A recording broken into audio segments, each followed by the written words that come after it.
Have you ever gone and tried something new and almost immediately felt a puzzle piece click or a light bulb light up, knowing that you had already fallen in love with that thing? Or perhaps you have seen a movie that inspired you to act like or follow in the footsteps of that main character. For me, that thing was the gym and martial arts, particularly Jiu Jitsu. If you don't really know what Jiu Jitsu is, that's what the video is for. So basically, that's Jeff. I'm in the freaking green. And so it's kind of like wrestling. So that is a double leg takedown where he took both of my legs and sweeped them up to the side and pushed me down into a position known as side control. And I will now show an escape in the video where I take my arm and you'll see I'll slide it underneath his arm and then bump my hips to slide up from underneath him. And then this is a position called back sitting or back mount, where you're just sitting on the back. And this is a really advantageous position in Jiu-Jitsu because basically the person on the bottom, Jeff, does not have any like real offensive capabilities from this position. And so I'm free to choke him. And so I sit back, and now this is technically back sitting, and I have now put him into a rear naked choke, which is cutting the blood off from the brain. But he defends and he tucks his chin, and so this is a transition to an arm bar, which this finish is ends in breaking the arm. So that's pretty much the video. Can I turn this TV off? Yes, I can. So this activity, along with weightlifting, running, and general fitness, have completely changed the way I look at the world and see myself within it. And I think an important place to start was back in my sophomore year. I never played any team sports at school, and I never really did anything outside of school, other than play games and probably spend too much time on my phone. And I couldn't find any purpose in my life outside of school, so I stuck to finding my purpose within school, which isn't necessarily a bad thing. It completely depends upon your goals, and I'm sure my parents were happier with my grades then. But I never really was. My heart wasn't really in my work, and don't get me wrong, I'm not telling you to stop focusing on school, but what I am telling you is that there are things that can't be taught in a classroom. And God calls you to chase after those things. For example, a teacher can't force you to grow in your relationship with God, though our teachers try their best to do so. And you have to want it yourself. I never really had any focus on that in the first 16 years of my life. I never really knew what I loved to do, and my future felt hopeless, so I tried not to think about it. What I did know is that I loved watching the Rocky movies with my family since I was young. I always felt this crazy rush of emotion and motivation from watching those movies. I'm sure you know what I'm talking about if you've seen them. Sometimes me and my brother would even have sit-up or push-up competitions after the movie. But, however, I never really did anything with that motivation until my brother started taking me to the gym later that year. My junior year was a bit different. It's where I definitely began to take exercise and fitness more seriously. And now I initially started going to the gym for the same reasons that many young men do. I was out of shape and I wanted to impress girls. And it's easy to view the gym that way. That's something you do to look better and maybe feel better. However, as I began to realize, fitness has many benefits that beyond just physical health or appearance. The mental benefits that come from a good commitment to fitness or martial arts are far more applicable to the things outside of the gym than just a new physical ability. And I began to see this more as I regularly attended Jiu-Jitsu. For me, Jiu-Jitsu was a more tangible representation of the benefits of hard work, consistency, and a good mentality, especially the mentality bit. And Jiu-Jitsu, being a very strategic martial art, essentially only has one way of progression. Fail and fail over again until you eventually succeed. And I see that to be representative of all progress in life. And Jiu-Jitsu made it very clear to me. But that is how the best stories play out, right? Think of Thomas Edison. It took him 1,000 failed attempts to make the light bulb. And I bet it felt amazing on that 1,001st attempt when he flicked the switch and saw light. And as Rocky says in the last movie, it's not about how hard you can hit, it's about how many times you can get hit and get back up. Martial arts were extremely formative for the mentality that I've adopted over the last year or so. It has helped me understand that failure, contentment, discipline, and faith are all essential to success in almost all areas of life. And for my capstone, I decided to dive into the mental and physical growth God has given me in life through fitness and hard physical achievement. And this is important to me because I believe obtaining a healthy body not only reflects physical health, but can be a reflection of mental fortitude. The first thing I took away from my capstone this year was the importance of effort. And at the beginning of the year, I set a lofty goal for myself of competing in a Jiu Jitsu tournament and running at the Napa Valley Marathon, a marathon being a 26-mile race. My ability to exert effort while training Jiu Jitsu was tested because I was at a very low level in my Jiu Jitsu, probably lower than I should have been to go to a tournament. So the quality of my training was extremely important. I also wanted to push myself more going into the second semester of the year, which is how I came to the decision to run a marathon. The reason this was more true, the importance of effort was more true for the marathon, was because I've never been a runner. I pretty much stuck to lifting and never touched the treadmill. And I knew that I really had to challenge myself to be prepared for the marathon. Now, the importance of effort is obvious, but its cooperation with the other things that I learned this year is what impacted me the most. It makes sense that in order to do something hard, you have to put in real effort to achieve it. Like Proverbs 14:23 said, there is profit in hard work. This became abundantly clear through my training for both Jiu Jitsu and the marathon, because a lot of times I would find myself taking rounds off at Jiu Jitsu and resting, and I wasn't allowing myself to get tired. And also during my training runs, I could find myself not keeping pace, avoiding the pain in my lungs and in my legs. And this type of training would not suffice if I intended to achieve the goals I set before myself. If I went to Jiu Jitsu and didn't give my 100%, I knew I was sacrificing my progress. And the same was with running. When I wouldn't keep pace or wouldn't go the distance, I would be doing subpar work in comparison to my goals. Now, effort is important because the most growth happens at the point you want to stop.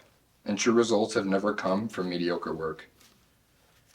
Being consistent was another aspect that I learned over the course of the year, and it's the one I had to personally work on the most. It was hard for me because there were many days I just didn't want to train, and it would prove dangerous to my progress. Now, we have all heard the importance of habits in our lives, and building a habit is all about obtaining consistency. Think about it like this. Hard work never has the time to take effect if you cannot maintain the process that yields results. And I struggled because when I missed a day of training, I would find myself not wanting to train again the next day, and it would snowball into a boulder of discouragement. I would have an increasing temptation to not train, and rather I would want to stay home and sit around. And many times I admit I did not overcome that temptation, and it was crushing. It made me very stressed. But through that, I found out just how valuable consistency is, and that consistency is in some ways more important than effort. Because I believe it is better to have a bad workout or two and still get out there than to miss those 2 days and work again later. Obtaining a positive mentality was the biggest aspect that I took away from the course of the year, from preparing for the tournament and for the marathon. Because there were many days I didn't want to go to Jiu Jitsu or train, and finding the motivation and the desire to go out and train was the biggest part. Overall, praying had the largest impact on my mentality. Because I believe you can find infinite motivation in the pursuit of God. Going to God to fuel your desires and your work always make it easier and more fulfilling to do that hard work. Knowing that what I was doing was not for my glory, but for the glory of the one that made me, brought even more weight and even more joy to the effort. It is impossible to find an infinite source of hope in anything worldly, because everything in this world eventually fails. But having hope in God's deliverance and goodwill unlocked a mindset for me that was extremely conducive to my mental health, and thus my training would improve. The key to a happy body and a joyful work experience is a healthy mentality and relationship with the Father. Mentality is also important because, like I said, it regulates and ensures the existence of the other two aspects I talked about. Now, this has been a more recent change for me in the process, but I've come to realize it is the most widely applicable aspect in one's life. Like David Goggins says, I exist, therefore I complete what I start. I take pride in performance in all aspects of my life. Now, this quote has stuck with me over the last year and changed the way I look at the things I do. Whether it is work, Jiu Jitsu, training, or school, I will find joy in showing up and giving whatever I do 100%. Our motivation needs to lie in achieving what God has planned for us and performing in all the struggles and situations He has presented to us. Unfortunately, something I was forced to deal with over the course of this year was failure, and it was in abundance. Firstly, I was unable to compete in my tournament because I did not have enough people in my bracket to compete. So I ended up helping warm up my brother and coach and stand in the corner of a few of my teammates. This ended up being fun because I really liked being able to add to the morale of my teammates through the course of the tournament, but at the exact same time, it was extremely disappointing. Because I felt good, I knew my training was good, and I was confident in my ability to compete, but I wasn't able to. The other failure I had to deal with was the fact that I was unable to complete the marathon due to injury. At mile 8, I started to feel some serious pain and swelling in my left knee, and there was a cracking and popping noise every time I stepped, and it was very discouraging. After all, I had completed my training, and I knew I felt good, so I didn't know why I began hurting so early in the race. I tried to get over it, but the swelling eventually became unbearable, and by mile 13, I had to call it quits, and I was barely halfway through. Turns out, I had torn the meniscus in my left knee partially, and I was devastated. From the instant I stopped at medical, I felt horrible, not only physically, but mentally. I came to the realization that after all the work I put in, I was unable to complete what I started and set for myself at the beginning of the year. Something that I was forced to realize was that maybe my failure wasn't a complete failure the way I'd convinced myself it maybe was. I found comfort knowing that my preparation was full and I had learned so much, and it left me with an even stronger yearning to do better in the future. But my expectation was to complete my marathon and my tournament and have a cool, stereotypical story of success. However, God had a different plan. I believe that everything that happens on this earth is ultimately working under God's will. Nothing has gone unaccounted for by the all-powerful and the all-knowing. So when I failed, I knew that the Lord had greater plans for me than I had expected for myself. And as of now, I can't say I fully know why these failures were better for me, but I do know that failure to meet my expectations taught me a lot. And because I failed to reach my expectations, it gave me a greater motivation to do better in the future, to find my faults and overcome them. Now, my expectation also might not have been the best thing for me, is what I had to come to realize. In fact, my pastor said the story of humanity is filled with unmet expectations, and he pointed out that despite your expectations, God has a perfect plan. We grow closer to Him by trusting in that plan, and we find salvation in trusting that He sent His perfect Son to die for us. My pastor also pointed out how disappointed many of the Jews and the disciples felt when they saw the man they thought was the Messiah crucified and dead on a cross. But looking back, we see their disappointment as foolish, because we see that God accomplished something so much bigger and better than simply overthrowing Caesar. Now, I see myself as a fool for believing that because I didn't complete a marathon or compete in a tournament, that means that God has failed me. How selfish was I to think that? I hope this for all of us, whether you flunked the test or cowered it out from asking for that pretty girl's number, or maybe something far worse. I pray that we all find peace in knowing that God hasn't ever, nor will ever fail us the way the world has. And in conclusion, we need to remember that failure stands for improvement. Success can also be unsatisfactory and negative if rooted in pride. If you correlate your value with success, then you will be disappointed not only with yourself, but with the story of humanity, because humans are doomed to fail and sin and deny God.